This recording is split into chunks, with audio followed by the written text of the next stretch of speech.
비상계엄 당시 부정선거 의혹을 수사하기 위해 현역 군인들의 정보를 넘겨받은 혐의로 기소된 노상원 전 정보사령관의 유죄가 대법원에서 확정됐습니다. 이번 선고는 비상계엄 사태에 대해 내려지는 대법원의 첫 판단입니다. 노 전 사령관은 이번 확정 판결과는 별개로 내란 중요임무 종사 혐의로 1심에서 징역 18년을 선고받았습니다. 이번에 유죄가 확정된 사건을 두고 1심과 2심은 모두 징역 2년과 추징금 2천만 원을 선고했습니다. 노 전 사령관의 범행이 윤 전 대통령의 위헌, 위법한 계엄 선포의 동력이 됐다고 봤습니다. 1심 재판부는 후배 군인들까지 끌어들인 범행이라며 노 전 사령관을 꾸짖기도 했습니다. 이 사건 계엄 선포 이전인 2024년 8월 말경부터 향후 계엄 선포를 염두에 두고 부정선거 의혹과 관련해서 중앙선관위에 대한 수사를 위한 이 사건 수사단 구성을 계획 실행했습니다.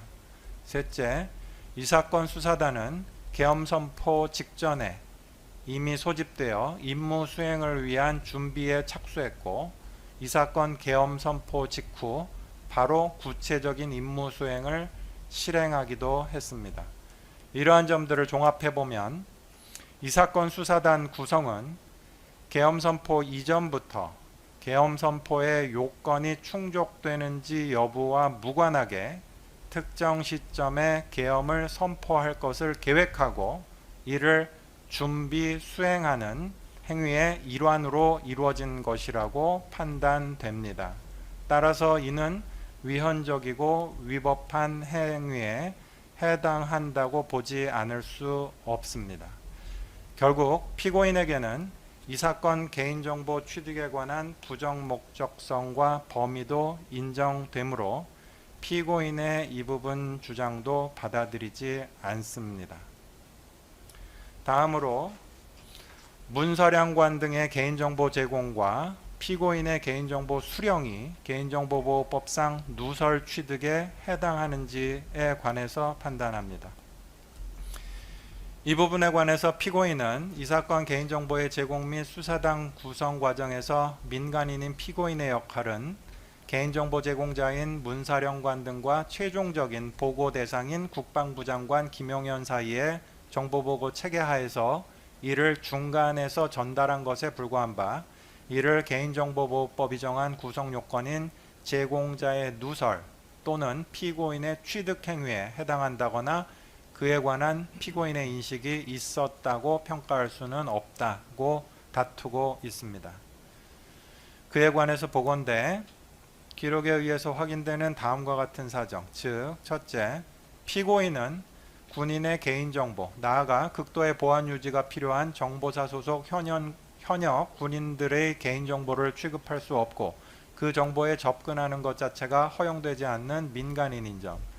둘째, 피고인은 군 내부에서 통상 용인될 수 있는 보고체계에 의하지 않고 텔레그램이나 시그널 어플리케이션 등 비정상적인 경로를 통해 이 사건 개인정보를 전달받은 점.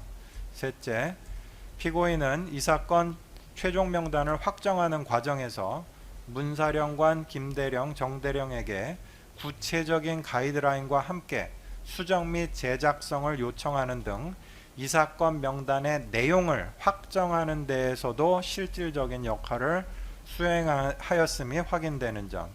넷째, 피고인은 이 사건 최종 명단에 따라 선발된 요원들에게 부여할 구체적인 임무를 결정했고 그 준비 상태 등을 직접 확인하기까지 했던 점 등을 종합해보면 문사령관 등이 피고인에게 대상자인 요원들의 개인정보가 포함된 이 사건 명단을 제공한 행위는 개인정보보호법이 정한 제공자의 누설에 피고인이 이를 전달받은 행위는 단순한 전달행위가 아닌 취득행위에 해당한다고 판단되고 피고인에게 이에 대한 인식도 있었다고 인정되며 피고인이 최종적인 보고 대상이 아니었다고 하여 달리 볼 수 없습니다.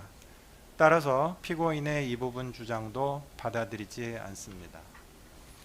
마지막으로 피고인은 개인정보 제공자인 문사령관 등의 고의를 인정할 수 없다거나 정당행위에 해당하여서 범죄가 성립되지 않으므로 대항범인 피고인의 범죄도 성립할 수 없다는 취지의 주장도 하나 이 사건 개인정보보호법 위반의 범죄 성립과 관련해서 제공자와 취득자가 이른바 대항범인 필요적 공범관계에 있다 하더라도 각자의 행위가 범죄 구성 요건에 해당한다면 그에 따른 처벌을 받을 뿐이고 반드시 협력자 전부에게 범죄가 성립해야 하는 것은 아니라는 것이 대법원 판례에 따른 확고한 법리이므로 이에 반하는 피고인의 이 부분 주장도 받아들일 수 없습니다.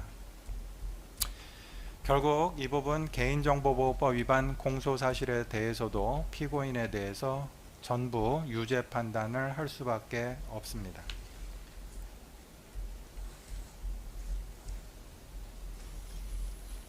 이어서 유죄를 전제로 한 피고인의 양형과 관련해서 판단합니다. 피고인이 취득한 요원 명단이 피고인을 제외한 군 외부로 유출되었다는 사정은 보이지 않습니다. 그리고 이 사건 알선 수재 범행을 기초로 한 청탁 알선은 실패에 그쳤고 다른 통상적인 경우와 달리 이 사건 알선 수재의 금품은 피고인의 개인 이득을 취득하기 위한 것이 아니고 알선 청탁을 수행하기 위한 비용 명목조이기도 하는 등 일부 참작할 만한 사정은 엿보입니다.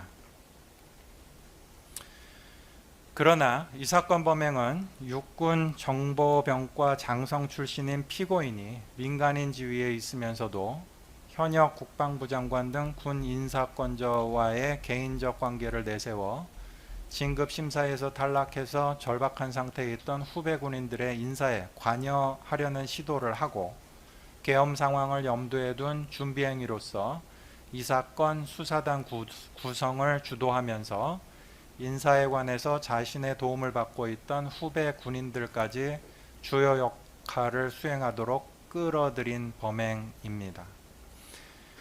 피고인의 이 사건 범행은 아무런 실체적 요건을 갖추지 못한 이 사건 계엄이 선포 단계까지 이를 수 있도록 하는 동력 중 하나가 되었고 그로 인해서 단순히 개인정보보호법 위반이나 특정범죄가중 처벌 등에 관한 법률 위반 알선 수재 범행의 죄책만으로 평가할 수 없는 위헌 위법적인 비상계엄 선포라는 중대하고 엄중한 결과가 야기되었습니다. 그러한 점에서 피고인에게 그에 대한 엄중한 책임을 묻지 않을 수는 없습니다. 다만 피고인에 대해서 별도 공소 제기된 이 법원 2024 고합